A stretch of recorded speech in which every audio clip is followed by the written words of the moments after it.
for underdog types.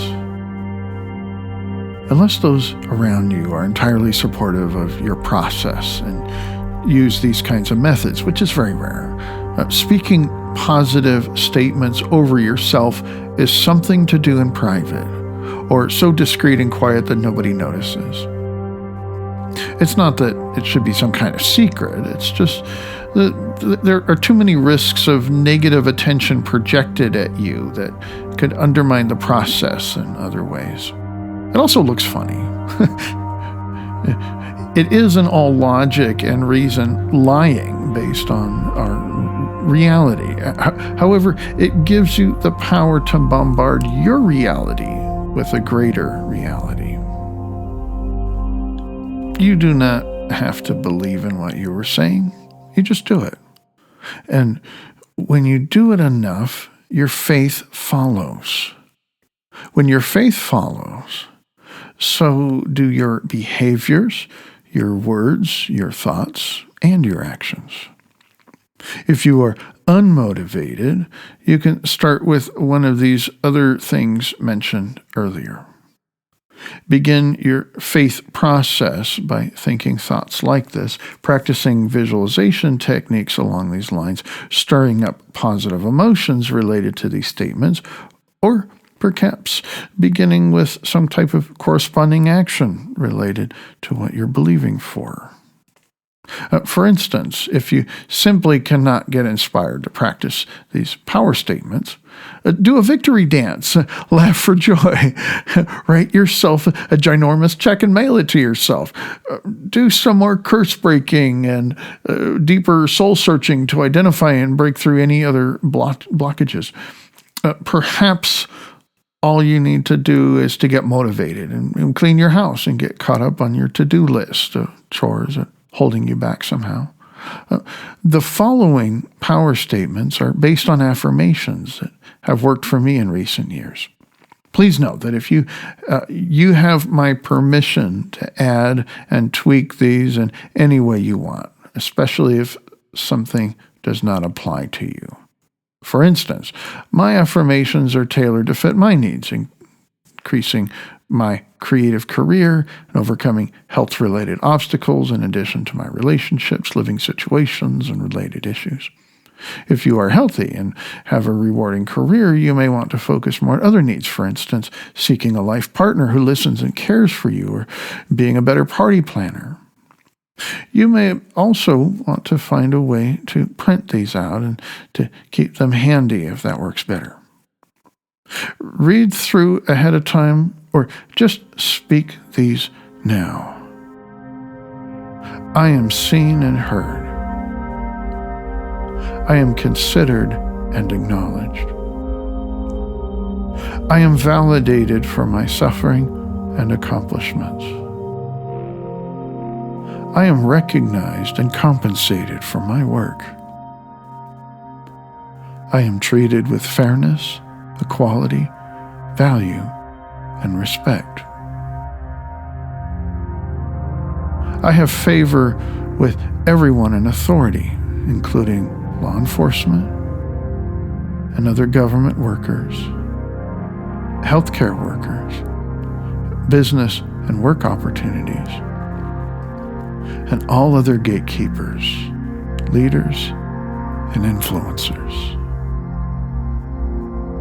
I choose to create a life I decide and continue manifesting this new life every day. I speak over myself that I have the motivation and discipline to recreate my life. I have great power in my life and my work. I create my own destiny so that it is mutually beneficial and aligns with the destinies of others to further my dreams and quality of life. I transform myself into an alpha and am recognized as a valuable leader. My thoughts, my ideas, my will, my voice, seen, heard, considered, recognized, and valued.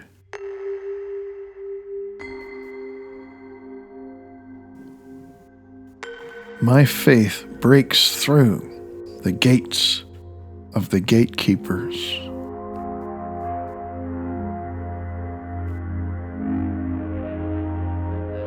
I upgrade my role in society to fairly match my needs and my contributions.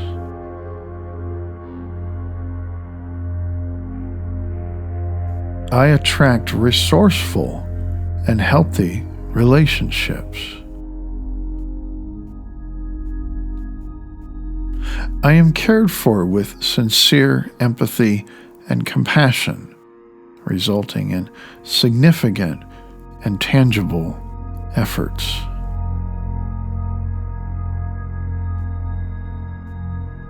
I accept the things I cannot change. I change the things I can, and I recognize the difference. I believe for the best and prepare to handle disappointment, and if necessary, accept our current society while learning to cope, wait, grieve, heal, forgive, and maintain a compassionate, clear heart toward those who might abuse their power.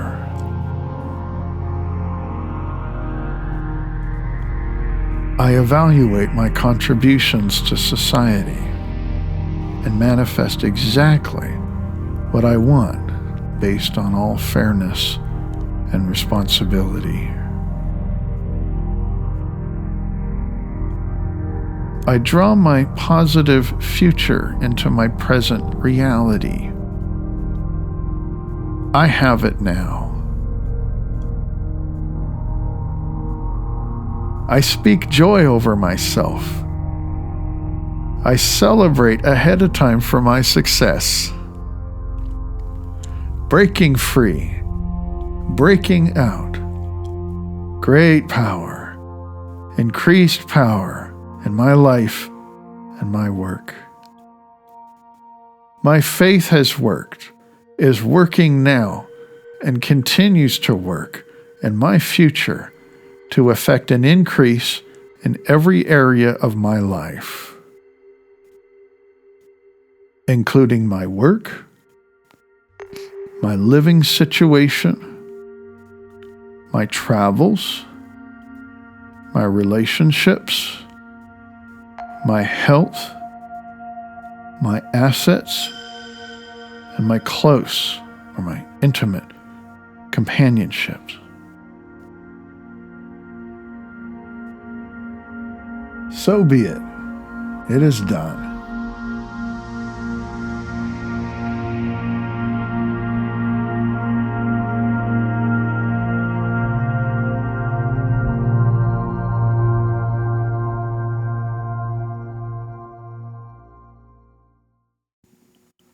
And now, a breakdown of the subject of faith, put simply in 5 attributes: inward, outward, and those that are both internal and external. First off, the inward expression, thoughts including visualizations and beliefs. And then the outward attributes are spoken words and corresponding actions. And then emotions and emotional expression are both internal and external. And further simplified, 5 attributes: thoughts, beliefs, spoken words, corresponding actions, and emotions.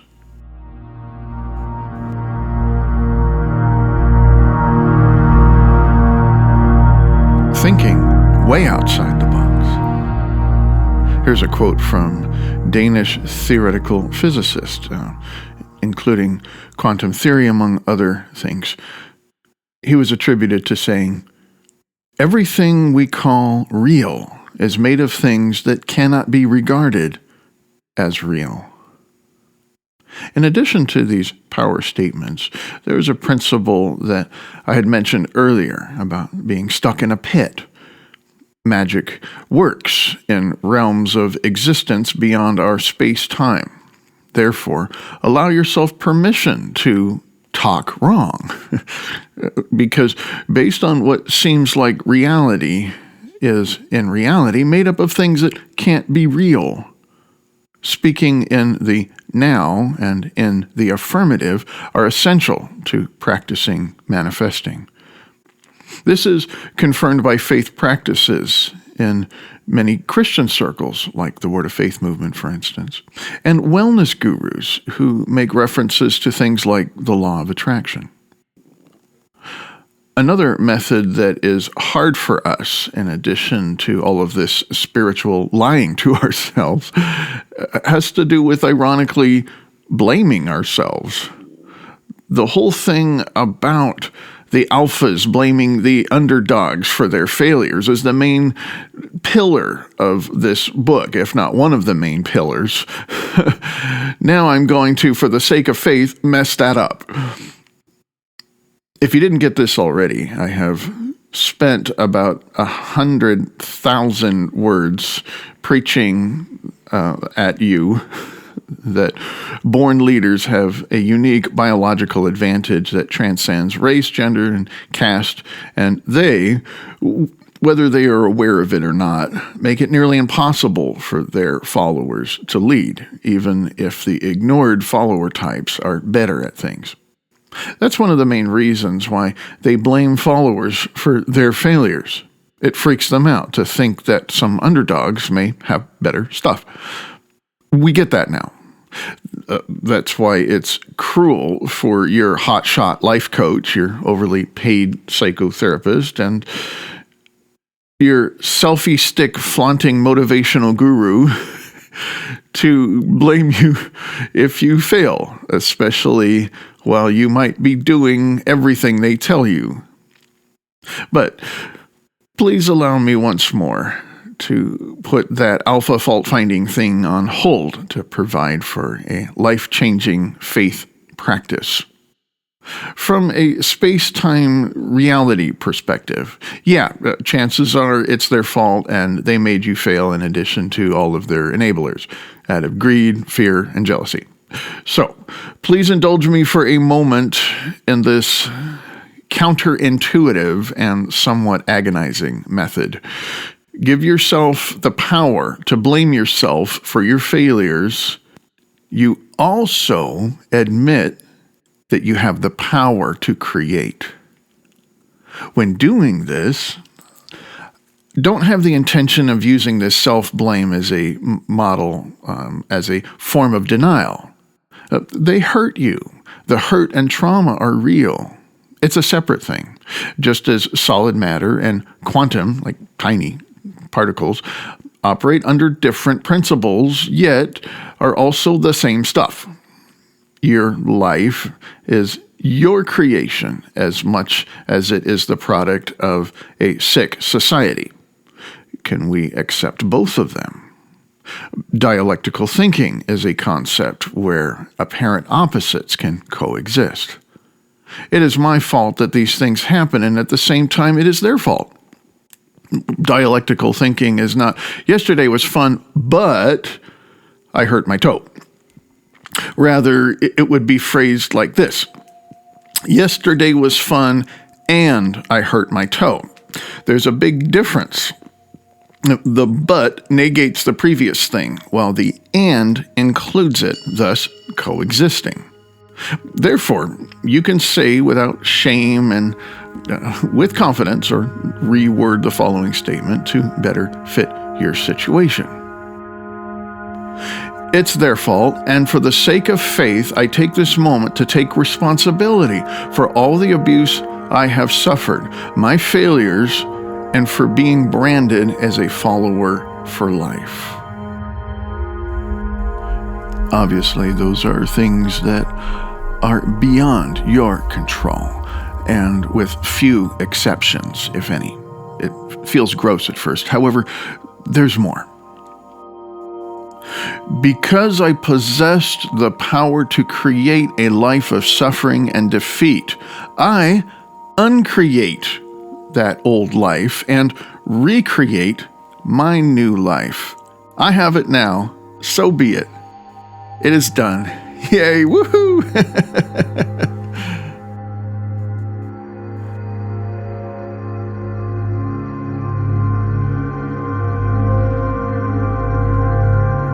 To the outside of the box and beyond. Yes, the answer lies within, so why not take a look now? Pick up a good book now. Those were a couple of little excerpts from the end of a song called On the Road to Find Out, sung by the artist formerly known as Cat Stevens from 1970. Thinking way outside of the box was instrumental in my process of freeing myself from chronic failure. I encourage you to think outside my box, too. There are things I have probably missed on this subject that might have applied to your situation, and I encourage you to look into everything you can to get your answer, including the most obvious place, looking within. One of the toughest things about this kind of situation is what to do in the meantime. Before we gain the power we need to get the care, the career, and what we need and want, which is dependent on alpha status. When we practice our faith confessions, we speak our positive affirmations as long as we do not use them to go back into a state of denial. It is agonizing to be ignored. It makes people go insane. Give yourself time to grieve over the past, including dealing with the grief of the present losses. Here's some more advice while fighting and staying sane during the process. Believe for the best, prepare for the worst. Remember that your society is insane. You do something good, and they might hate you for it and give recognition to some phony hotshot. Believe that you are seen, heard, recognized, and considered for your accomplishments and your suffering, and at the same time, help yourself ahead of time to not feel so betrayed when disappointed. I will once again give the example of a creative career. If the corresponding action to your faith means buying a theater or gallery to get an audience for your creative output, that's great, as long as you are prepared that you may also have to file for bankruptcy a few years later. If you build it, they will come, seems to be a common myth among people of faith. It's also a commonly misquoted movie line. But personally, I keep investing in my business, take some risks, and at the same time, not big financial risks that could really ruin things and make the situation worse. Some people need a leap of faith. Some people dive in head first, while some test the water and get their toes in. I would rather find ways to focus on increasing social ranking and status, and the more attention you get can prompt you to invest more. This is possible, although not easy, because some of these elements are about changing your biology, like stress hormones and other physical traits. Talk differently. We do not need to deny our pain and trials, and at the same time, obsessing on them might attract more of it. Say it once, you've expressed it, acknowledged it, and move on. Get back to your positive thinking, believing, speaking, acting, and corresponding actions. Here's the fun part. When talking about the realities of your suffering, try placing all of it in the past tense. You can even preface everything with "up until now," or whatever works. Whatever makes these words identify negative stuff that is not claimed in your present reality. It's so liberating to refer to your current pain as "I felt horrible today," as opposed to "I feel horrible today." Another thing I caught myself saying is, people like me, for instance, people like me are always so marginalized, and that we don't get our basic needs met, and that leads to more trauma, and et cetera, et cetera. Nothing necessarily wrong with that statement. I just think that we can be more creative to make our self-talk also how we talk to others, not so self-defeating, while at the same time not sounding like a cult member. I dislike the iconic confession police who try to correct others who say negative stuff. That's an alpha trait, to ignore the suffering of lower-ranking people, even if there's some truth to it. A lot of New Age stuff and some types of Christianity adhere to positive talk, but make it into another oppressive religious set of rules. If you say something negative, no worries. Just cancel whatever vibe that produced and replace it with some positive stuff. Here's another fun part. Practicing positive stuff as a regular habit for several weeks might just make you realize what you are saying, and you want to change it almost automatically. You might even find yourself talking positively without even realizing it, especially when you're around positive people. For instance, you spontaneously blurt out something like, "I'm believing for thousands of followers for my new brand." And your friends might cheer you on. That could be super cool, and an indication that you are making positive changes in your thinking as well as your environment. This is part of the road to your new alpha life, and I encourage you to enjoy every part of it. Be careful. Remember that your society is very judgmental towards the underdog. I practice moderation in my barking. I also have to remind myself that just because an alpha can get away with biting doesn't mean everyone can. Maybe they are biting you, and you are just barking, and that somehow you are the one who is considered a threat. This is a sad reality for a lot of communities, in addition to my nation, where people of color, no matter their social or economic status, have to be more careful around authorities because they will not likely recognize their rank in society, just their color. When I lived near Atlanta, Georgia, I learned that even Tyler Perry, who was one of the richest and powerful people in the area, has publicly shared his concerns about raising black children in the context of policing, although heartbreaking, as he literally mentioned, mentioning the need for black fathers to teach their sons how to navigate encounters with law enforcement.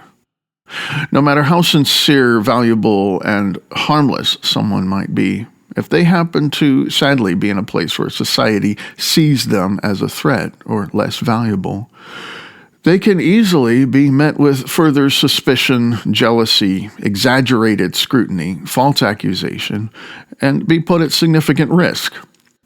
This is true for most people who are from underdog communities, in addition to individuals who are considered privileged but possess personal underdog traits.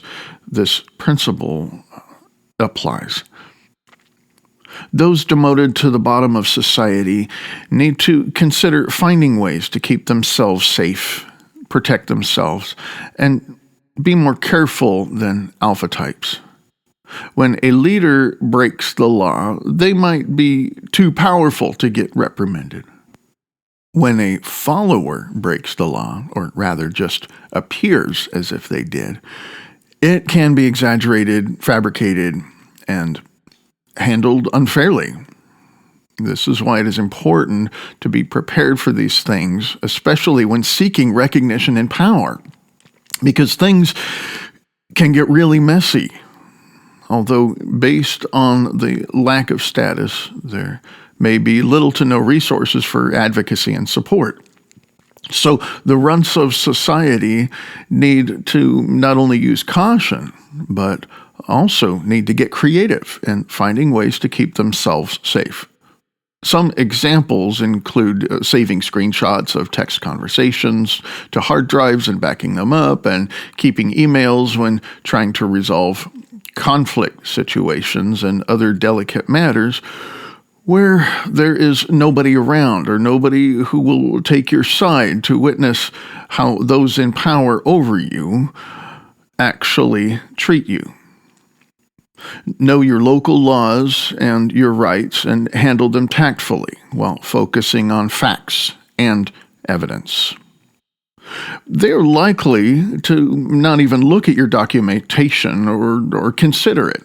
But that might be all you have, and when you remain professional and not emotional, you'll be surprised at what kind of power others can project on you who had considered you vulnerable. Power-hungry leaders are often predatory in nature, and they are opportunists waiting for the right conditions to make their move. Be careful, in addition to being prepared. Don't lose hope and don't lose faith. What's the difference between hope and faith? I like to think about it this way. Hope is future-related faith, while faith is present-related hope. Hope is a future thing, and faith is more of a now thing. Both are important. Faith is like taking what you are believing for, what you want, in the future and drawing it into your present reality. Picture an anchor in the distance, and you are pulling on the rope until you reach the place where the anchor is fixed. We need hope to know that we are going to get what we are believing for. We need faith to make that hope a reality in our present life.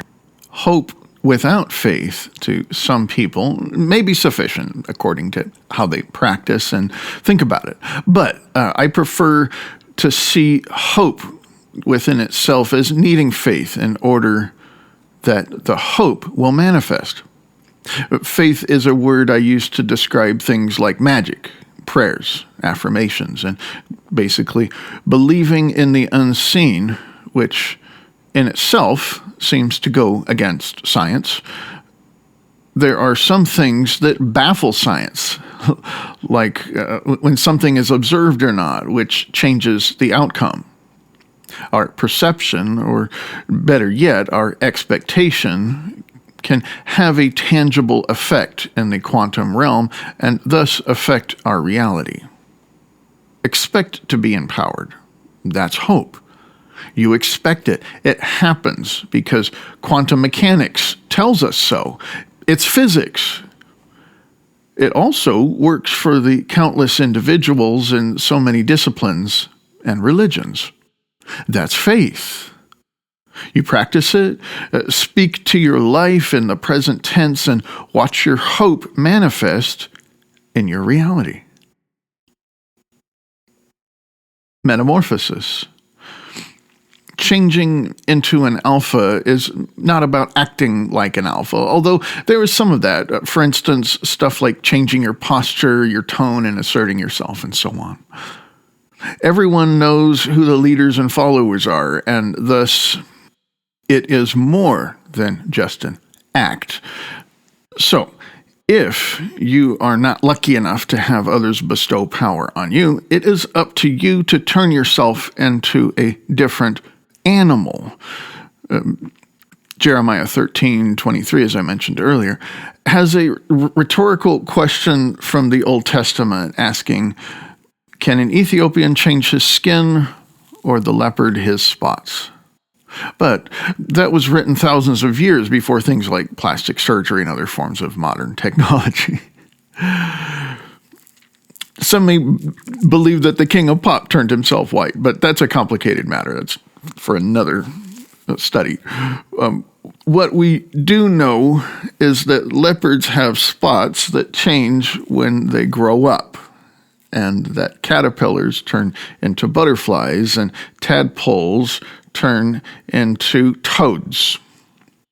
For example, if you are in every way a woman but assigned male at birth, these days you do not have to live out the rest of your life in the existence as a man if you cannot endure it. If you are in every way a man and assigned female at birth, likewise, you have the choice whether you can function either way, and a lot of places around the globe, and for a lot of people, we have that choice to change your biology, so to speak, in this context. Likewise, if you are assigned an underdog at birth, or worse, a runt of the household, you have the choice of whether you can stand living that way or not. You, as a runt, may be depriving the world of your contributions as a result. So in some ways, you might have a responsibility to embark on this metamorphosis in your life, as much as it is a positive choice. It takes an integrated approach of as many elements as needed to accomplish this almost mission impossible type feat, including faith, lifestyle changes, and other things, whether mentioned in this book or not. Can you endure these kinds of radical changes, or can you rather endure a life of an underdog? Renounce this audiobook and me, the author. As funny as it seems, you must remember that one of the main points of this audiobook is to free yourself from those above you. Ironically, if you have listened to the 100,000 plus words, you have been given this thing and me a lot of attention. Although I am flattered, I also do not want that to be counterproductive to your empowerment. If heeding the principles and practices in this book has somehow made me your leader, I admonish you to free yourself not only from this audiobook or print versions or whatever, but also free yourself from the author. I hate it when people look to me as their source, and it messes up my vibe, among other things. I especially don't want a whole bunch of listeners and readers projecting that on me. You are welcome to return to the part of the appendix where it has practices about renouncing your media influences, including books, teachers, and motivational speakers, and keeping me and my book in mind when renouncing all of your influences, even if they are positive influences. You do not need anyone telling you what to do, how to think, and how to act, even yours truly. It could do us both a favor. Be realistic and be unrealistic. For me, success means setting realistic goals in addition to some unrealistic goals. Success means praying and putting feet to my prayers, corresponding action. Success, to me, as someone whose civilization had banished and alienated, means that in addition to a lot of the motivational jargon that I have learned, I sadly had to take unnecessary risks. I have had to suffer more, spend more money, take more time, and often work myself beyond the point of exhaustion. Although I do not recommend, listeners take the same kinds of risks I took, especially when living with such debilitating chronic conditions. As a result of some of my endeavors, I have suffered long setbacks and even permanent damage. I just know that the opposite was unthinkable. I know what it is like to allow the dream killers to have their way with me. As long as I was on my knees scrubbing their toilets, everyone around me was happy, and I was slowly dying inside. As a content creator, they were also missing out on what I could have provided.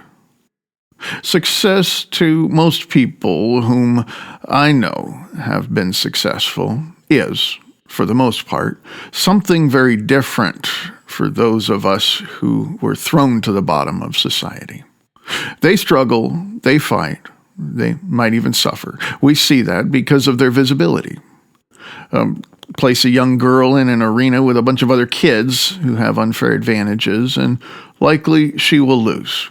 She is going to have to know ahead of time whether to play in that arena or change the game to give herself a fair chance. Place a young boy in an arena with a bunch of other kids who have unfair advantages, and likely he will lose. He is going to have to know ahead of time whether to play in that arena or change the game and give himself a fair chance. Basically, it's going to take a lot more than just being a good player. In addition, it may also mean that being the best player may not matter if everyone else has an unfair advantage. The game is rigged for a lot of gifted and talented women and men.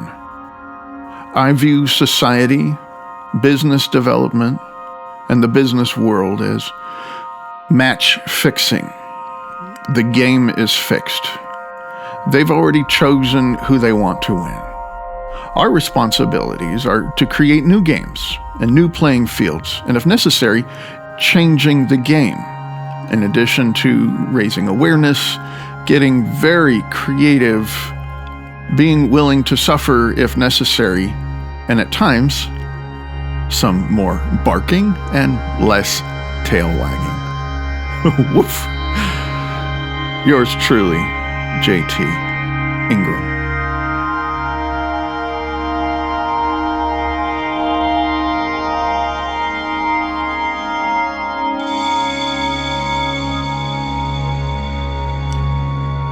Bark More, Wag Less, first audio edition, written by J.T. Ingram, as read by the author. Additional narration provided by Jeremy Stout. Forward by Joseph Toon. Music by Dialectic Flowers. Audio provided by Sunday Driver Productions. This book contains the author's opinions and personal interpretations. It is not intended as medical, psychological, legal, or financial advice. The author and publisher make no representations or warranties with respect to the accuracy, applicability, fitness, or completeness of the contents of this work. The author and publisher shall not be liable for any loss, injury, or damages arising from the use of the information contained in this book. Readers assume full responsibility for their own decision. No part of this book may be reproduced or transmitted in any form or by any means, electronic or mechanical, without prior written permission from the publisher. All material copyright 2025 to 2026. Jason T. Ingram, all rights reserved. Published by Navagos Press, an imprint of Sunday Driver, LLC, United States.